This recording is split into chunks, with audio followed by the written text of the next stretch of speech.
Have you ever wondered what gives shortbread cookies that melt in your mouth goodness that you just don't find in store-bought cookies? Well, it comes down to one ingredient, and I'm going to show you how.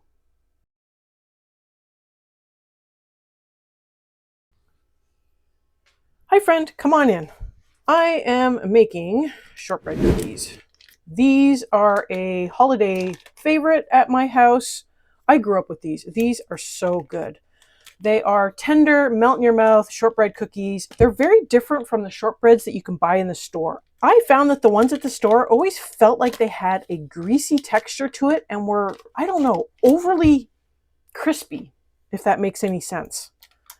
These are a tender cookie. They don't spread at all, and they just melt in your mouth. In fact, they taste great, fresh from the freezer too, oddly enough. Don't ask me how I know. I think I enjoyed way too many cookies straight from the freezer. In fact, nowadays, my kids are not huge on shortbread cookies, and so if I'm making a big batch, and it does make a big batch, I give some away and then I put some in the freezer so I have them for later enjoyment, and I just enjoy them from the freezer now. I have 1 pound of softened butter in here, and you do want this to be soft. Not melted, but soft. It needs to be workable. Otherwise, you're going to have a really hard time getting this to come together. In fact, I think my butter probably needed a little bit longer. I did put this in the microwave on the defrost cycle for 10 seconds just to try to help soften it just a tiny bit more. It's cold in my house, and there was no way this was going to be workable just leaving it on the counter. As you can see, even 10 seconds on defrost did not work very well. I like to use the defrost cycle when trying to soften butter, and I just do it in 10-second intervals. And then because they're sticks, I do 10 seconds, flip it over, 10 seconds, flip it over. And I just do that 4 times if it's really cold and hard. If it's been sitting out for a couple of hours like this one has, normally 10 to 20 seconds will do. Apparently I needed 20 seconds this time. It is starting to come together. I don't think I have ever made my shortbread cookies in a stand mixer. I tried doing a sugar cookie in the stand mixer and it spread horribly. It was just a disaster. I have been afraid to try to do this cookie any other way than by hand. If you do end up using a stand mixer to make these and they work fine and they don't spread and you're happy with it, let me know down in the comments below, because I'd be really curious, and other people might be curious as well too, because this is an arm workout. I am using salted butter, but I am going to put in a little bit more salt, probably about 1/4 teaspoon. This is optional. If you really want this to be minimal ingredients, you can skip the salt. Salted butter is good enough.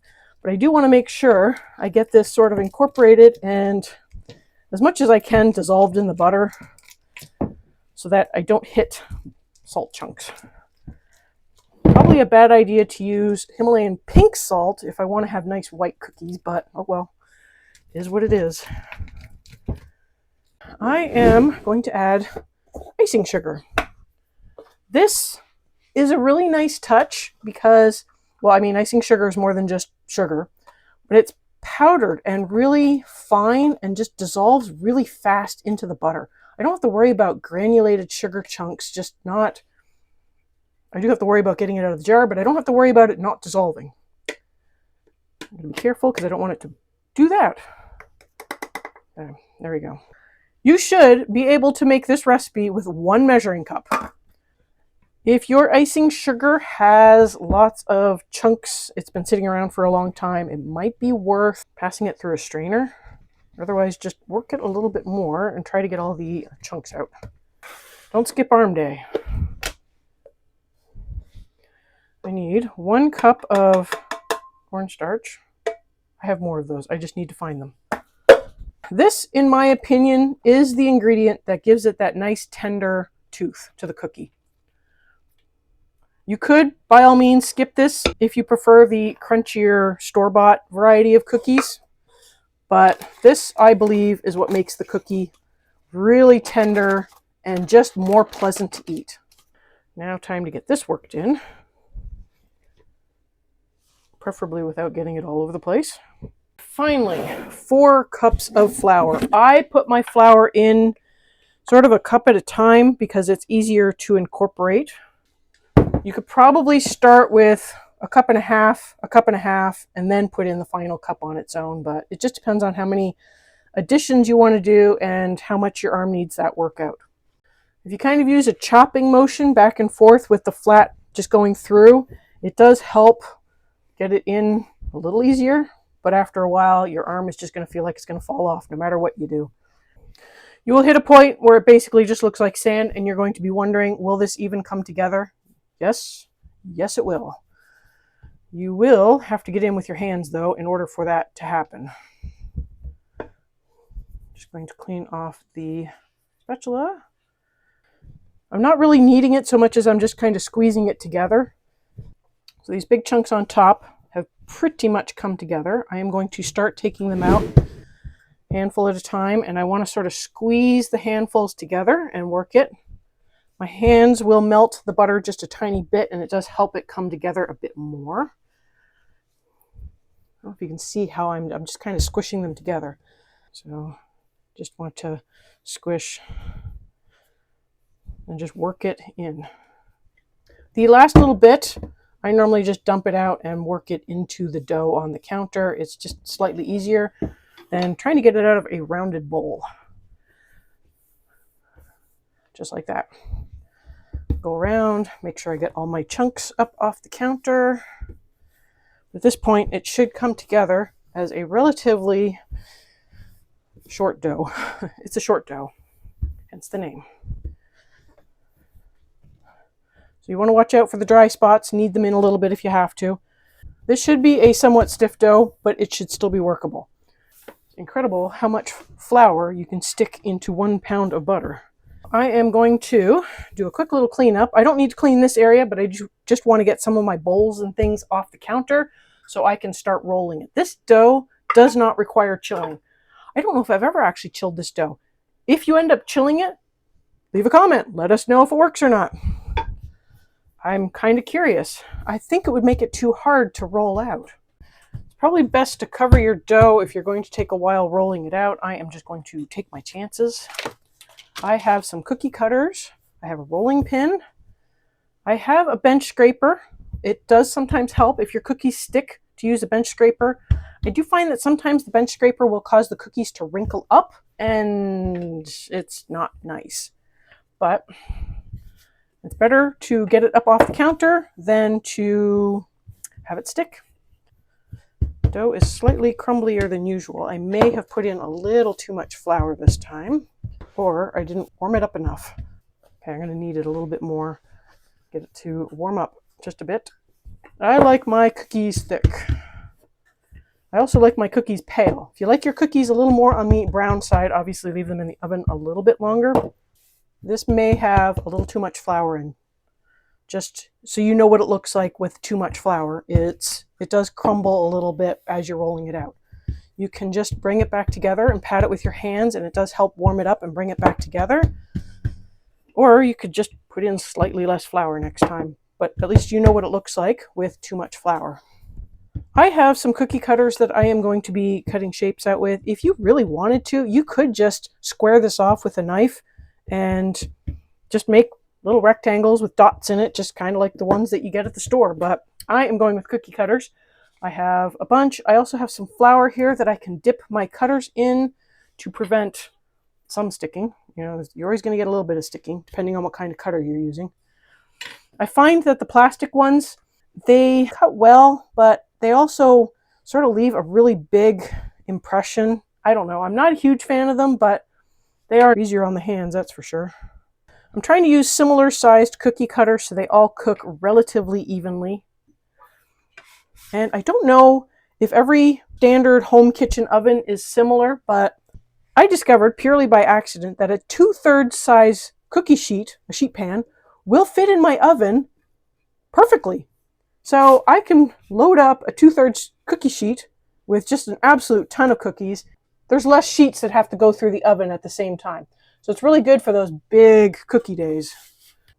This is where the bench scraper comes in handy, especially for some of the delicate shapes. I don't think I did any delicate shapes, but if you have some shapes that are more delicate than others, it's good to have the bench scraper to get it up off the bench. Okay, just press everything back together. Lather, rinse, repeat. And I am putting them fairly close on the cookie sheet because they won't spread. I do want to make sure I'm not touching the edge just because it'll stick to the edge. Silpats, I find, do tend to protect the bottom of the cookie and prevent it from getting overly brown. So if you're concerned about having brown cookies, use a Silpat. If you like your cookies to have a bit of brown on it, you may want to avoid the Silpat because it seems to insulate it and prevent them from getting brown. I like mine pale. They just, I don't know, they just taste better that way and the texture is better. Maybe that is why I like these cookies so much. It's not so much the ingredients as the cooking technique. I'll show you one when I pick it up. I'm making these pretty thick. I feel like cutting out cookies is like adult Tetris. Don't know if you can see how thick that is. That's a pretty thick cookie. I have my oven preheated to 350. These will go in for about 8 to 10 minutes. Again, this will depend on how dark you want your cookies and how hot your oven is. Some people do like to test bake 1 or 2 cookies just to get a feel for how their oven is doing. But yeah, I just put the whole sheet in and take my chances because I'm sitting in the kitchen. I will watch it.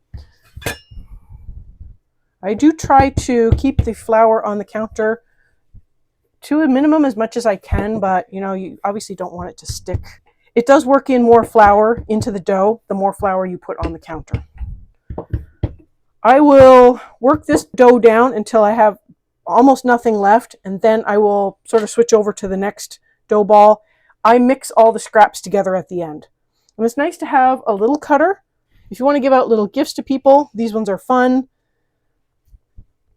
And they also use up the small bits of dough that you end up with at the end. If it's been sitting for a little bit uncovered, it's best to give it a good knead and just bring it back together, warm it up just a tiny bit. And then it should roll out pretty good at that point. You don't need to watch me roll out an entire batch of cookies. I can't imagine that that's exciting, but I will show you what they look like after they come out of the oven. If you want to decorate these, you can certainly do that. You can decorate them beforehand by sticking little chocolate chips in. We used to do the snowman and put little chocolate chips for buttons down the front. You could use colored dusting sugar. You could literally just frost them if that's your jam, but I have never done that, so don't ask me how that works out. We have done the dusting sugar, the candied cherries, you know, the green and red ones, and we do chocolate chips. That's when I decorate them. Now I have gotten to the point where I just don't decorate them anymore, and I just let people enjoy them plain. Less pieces to fall off. I wanted to show you how the cookies turned out. This is pretty much what they should look like when they're done. I did try to test one earlier and it broke apart because I was trying to flip it over and see how the bottom looks. The bottom should look nice and dry. The top should look dry as well.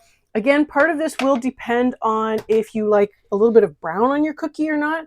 This is what it looks like if it's undercooked. This is severely undercooked. I pulled it out a little early just so I could show you. It still looks wet inside, and that's not what we're looking for. I do have a cookie where it does have like a damp-ish spot, but for the most part, this is cooked all the way through.